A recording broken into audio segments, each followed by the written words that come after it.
Many employees are feeling overworked and undervalued.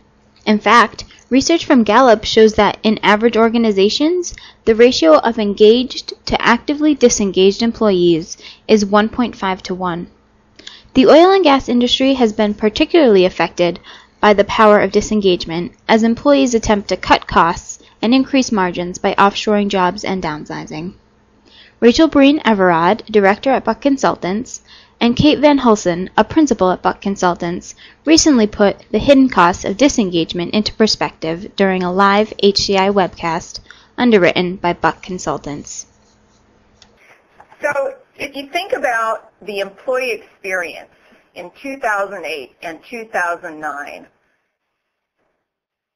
you'll see or you'll recall that it wasn't good news a lot of the time. Merit increases and bonuses were frozen. Employees were asked to pay even more for health care. Many saw their 401k match go away, and layoffs were prevalent. So companies sometimes communicated that employees should just be happy to have a job, and those left behind were asked to do even more. And the question I think we need to ask is, do you know what your employees are thinking about their jobs or their relationship with your company? Do you know how they feel about their future with the company? And possibly even more importantly, do you know what they're saying about your company to their colleagues, to people out in the marketplace, to potential new hires? Here's what they're saying or feeling. 55% are dissatisfied with their jobs. 57% believe you're exploiting the recession to drive longer hours and lower pay. 78% of your top performers are stressed. 89% have high levels of anxiety. 73% of risk survivors are demoralized. 64% are unmotivated. 48% say their productivity has been affected by fear of being laid off. 54% will look for a new job when the economy improves. And 64% of your top performers may already be looking.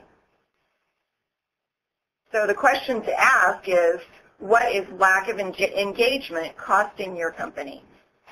And if you're like many, the last series of slides may leave you with a sick feeling in your stomach. If you're responsible for attracting and retaining talent, they're pretty frightening statistics.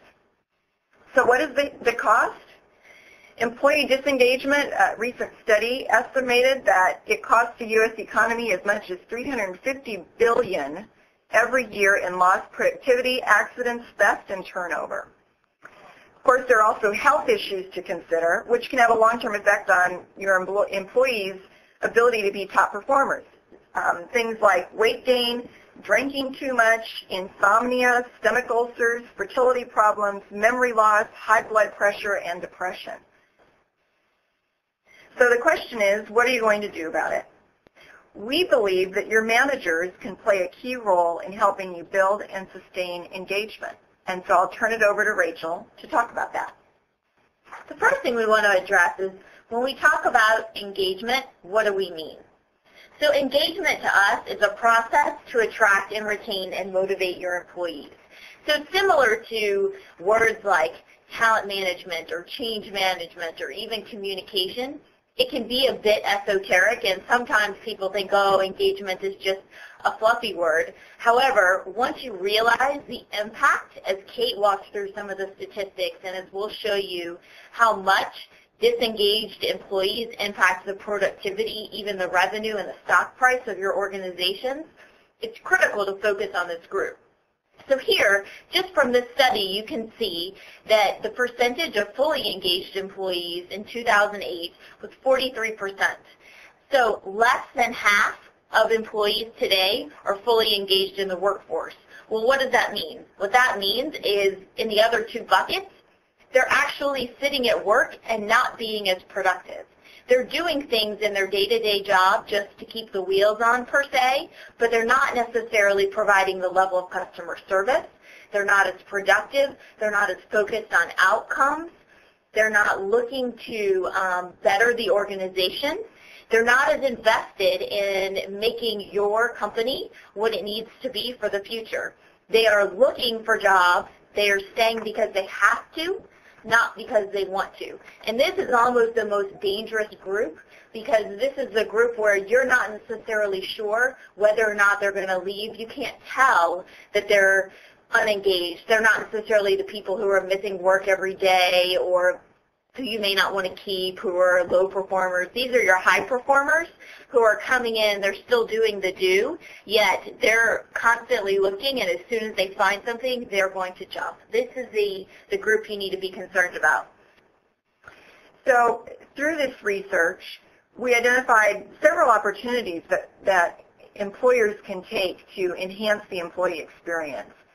And I included research as one of the first items up here. We didn't talk about it, but our survey showed that only 33% of the organizations that we surveyed regularly survey their workforce on engagement and work satisfaction. And we feel that research really is the key to pinpointing the greatest pain points, where an organization has the greatest challenges in terms of building engagement. And so by doing things like an engagement survey, you can identify where are the problem areas and where are you going to get the highest return on investment. And so we strongly believe that there is an opportunity there for organizations to do more research just to pinpoint what the issues are. I'll talk a little bit more about that and exit interviews in a few minutes. Manager training is another opportunity that we identified. Things like how to conduct performance reviews and feedback sessions. There's a really strong correlation between providing timely and constructive feedback and employee engagement. So that's one area where we think there could be significant improvement. Training managers on goal setting, so helping them create line of sight for employees can really help enhance the employee experience, help employees understand how they contribute to the organization. It's really key to be able to do that. Formal new manager orientation or boot camp programs. We find that people who are promoted into management positions often don't have all of the skills or experience necessary. And so a formal training program can go a long way on helping those managers understand what skills are needed and help them identify which skills they need to work on to be effective managers, to build engagement among their employees.